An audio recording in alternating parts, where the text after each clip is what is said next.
y a beaucoup de gens qui nous rejoignent à 21h02 et là, on va revenir sur cette affaire qui nous inquiète énormément. C'est l'affaire Lina, cette jeune femme qui a disparu depuis le 23 septembre dernier, qui est introuvable. Et il y a eu énormément de pistes, énormément de choses dites. Est-ce qu'on peut faire un point? Et il y a de nouvelles infos, Michel Marie, sur cette disparition. Juste avant, j'aimerais qu'on revienne, bien sûr, qu'on revienne sur toutes les pistes qui ont été explorées et que vous nous donniez les nouvelles infos, parce qu'il y a encore des nouvelles infos dans cette enquête. Depuis le départ, depuis le 23 septembre, cette jeune fille qui avait 15 ans s'est littéralement volatilisée. Bon, peut-être pas rentrer dans tous les détails, on connaît l'histoire un petit peu. Bien sûr. Après avoir soupçonné le petit copain Tao, on s'est aperçu qu'il n'avait a priori rien à voir dans cette histoire.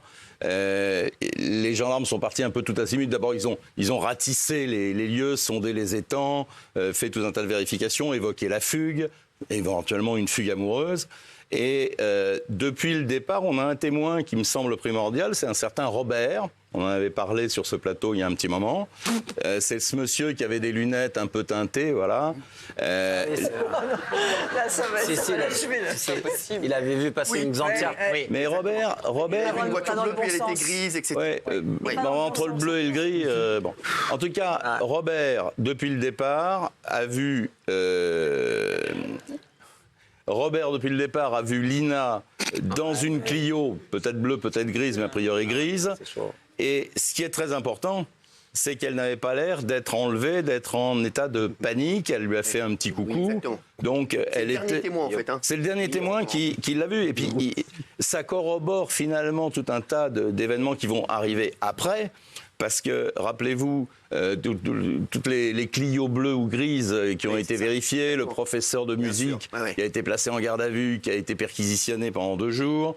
Et cette Clio grise, elle est vraiment au centre des choses. Et là, depuis quelques jours, on a l'impression que l'enquête a progressé. Justement, pour nos téléspectateurs, qu'est-ce qui s'est passé depuis quelques jours? Alors, depuis quelques jours, la gendarmerie a contacté... En fait, c'est le collège Frison-Roche qui est au centre de l'enquête. Tous les parents d'élèves ont été contactés par la direction de l'école et puis également par la gendarmerie. Ils veulent savoir si leurs enfants fréquentaient une aire de jeu qui est située à Sault-Luxure. C'est un endroit où les jeunes se retrouvent, fument des cigarettes, boivent des petites canettes. D'accord. Et on a vu à plusieurs reprises un individu dont on a le signalement, et on a même mieux qu'un signalement puisqu'on a sa photo, un individu d'une vingtaine d'années qui abordait les jeunes, les ados, en leur demandant s'ils avaient une cigarette. Donc c'est son mode opératoire pour rentrer en contact. Est-ce que tu as une clope Ça, c'est un élément qui vient d'arriver. Ça, c'est un élément qu'on vient d'avoir, nous. Après, je ne sais pas depuis quand les gendarmes l'ont. En tout cas, à mon avis, pas très longtemps. Et cet individu, donc, qui a une vingtaine d'années, il a entre 20 et 30 ans, il est blanc, il portait un haut de survêtement et un t-shirt noir, et il a une Clio grise. Ah ouais? Eh ouais. Il a une Clio grise, et il a été pris en photo par un témoin. Il a été pris en photo par un témoin, à l'arrache. La photo a été prise comme ça à paparazzi. Et les gendarmes ont cette photo. Ah, c'est fort. Et donc, ils ont montré cette photo à un certain nombre d'enfants, d'adolescents du fameux collège Frison-Roche. Là, je ne sais pas ce que ça a donné. En tout cas, ils cherchent à identifier cet individu. Mais finalement, tout s'imbrique bien, tout se corrobore. Enfin, ça corrobore avec ce qu'a vu Robert, c'est-à-dire la Clio. Et j'ajoute que à chaque fois, on a demandé aux parents d'élèves de communiquer les identifiants Snapchat des enfants, des ados. Parce que les gendarmes sont persuadés qu'il y avait un lien entre cet individu qui rentrait en contact avec les adolescentes. Donc, ils font des recherches. C'est ce qui expliquerait qu'elle était paisiblement installée dans la voiture et qu'elle faisait coucou à Robert. D'accord, ça veut dire qu'elle le connaissait. Voilà. D'accord, c'est fou. Et donc là, il a une Clio. Il a abordé tous les ados. Alors, j'ai pas l'information, mais en tout cas, il semble qu'il ait abordé plusieurs ados. Et aussi, détail important que j'allais oublier de vous dire, 2 jours avant la disparition de Lina, il y a une jeune fille, une copine de Lina d'ailleurs, qui a été abordée par un individu assez jeune qui était dans une Clio grise. Quand même.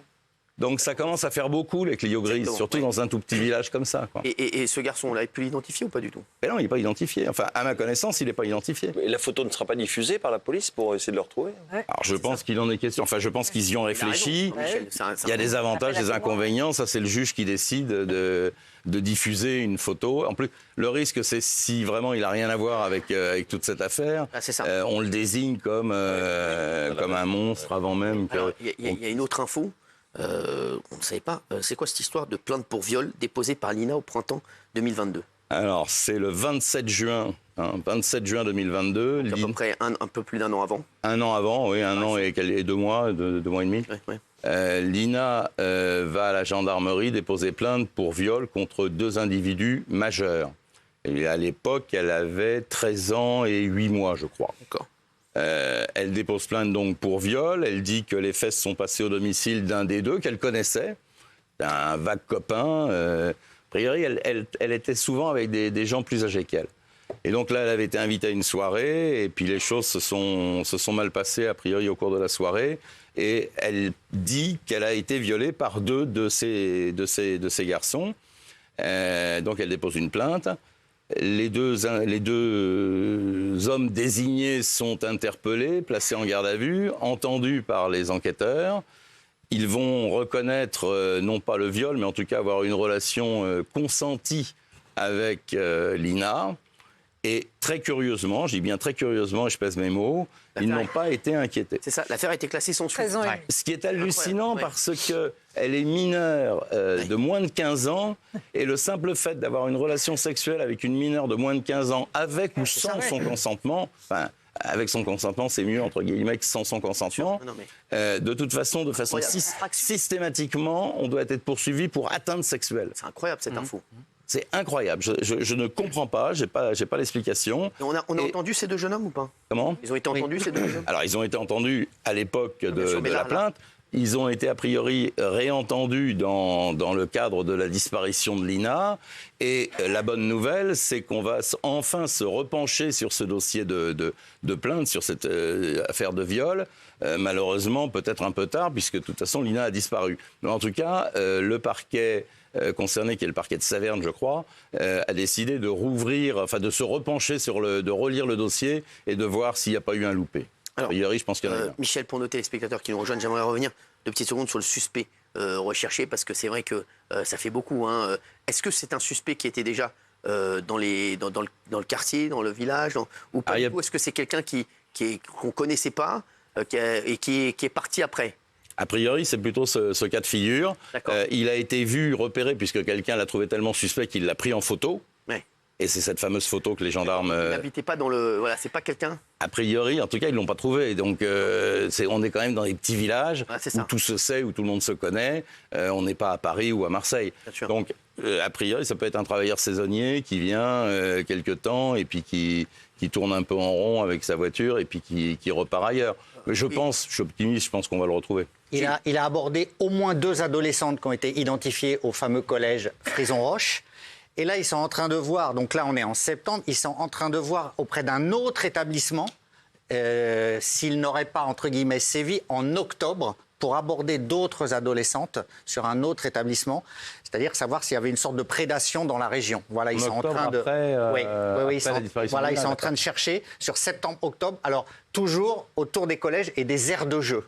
Voilà où il semblait sévir. Il garait sa Clio à côté, ce qui a permis à des jeunes filles de dire qu'il était en Clio. Mais à ma connaissance, ils n'ont pas encore la plaque d'immatriculation, ce qui ne permet pas de remonter à cet homme suspecté. C'est pour ça qu'ils n'ont pas diffusé sa photo encore, mais son portrait robot, si je puis dire, 20 ans, blanc, assez grand, je crois. Signalement, pardon, barbe et moustache, voilà. Ils avancent sur la description de ce suspect potentiel. Il disait quoi aux personnes qu'il abordait?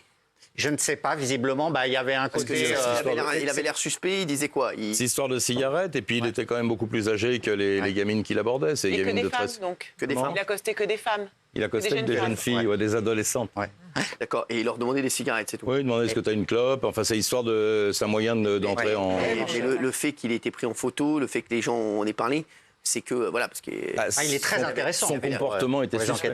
C'est ça, il avait Absolument. Et le pseudo sur Snapchat, Ah oui. Comme le lien est quand même établi, enfin l'info est sortie en même temps, ça peut vouloir dire peut-être qu'il établissait un contact avant sur les réseaux sociaux en arrivant auprès des jeunes filles et il pouvait leur dire, voilà, c'est avec moi que tu as discuté, voilà. Est-ce qu'il y avait une sorte de trame Et si c'est le cas, c'est comme ça qu'on le retrouvera. Absolument. C'est ça, ils sont en train là d'explorer. Ils ont demandé les pseudos Snapchat aux parents de toutes les adolescentes du collège, les identifiants, voilà.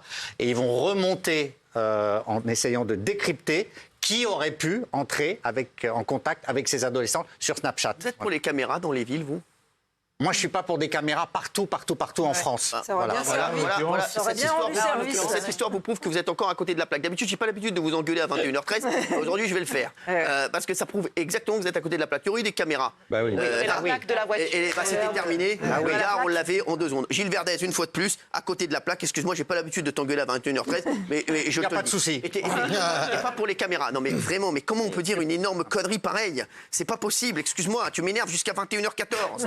Ça n'est jamais arrivé. Tu vois bien que là, typiquement, le cas là, c'est typiquement un cas où l'histoire aurait été résolue en 1 heure. Voilà. Mais à cause de guignols comme toi. Mais j'ai rien fait. Mais je te le dis, bah si, parce que il faut des caméras de surveillance partout. Tes copains de la LFI, je pense qu'ils sont contre. Voilà. C'est rien, c'est pas mes copains. Là, on est sur cet m'énerve à exemple-là. 21h14, excuse-moi, toi. Excuse-moi, mon Michel. Excuse-moi, toi. On est sur cet exemple-là, mais il y en a combien comme ça ? Bien sûr. Il y en a des centaines, peut-être même des milliers. T'es pour toi, Michel ? Moi, je suis pour. Moi, je suis élu dans ma commune et je suis en train de m'occuper. Je suis en train de m'occuper justement de l'installation de la vidéosurveillance dans un petit village. On en veut partout de la vidéosurveillance. Merci Michel, merci à tous d'avoir été avec nous tout de suite. Il n'y a que la vérité qui compte. Merci Philippe.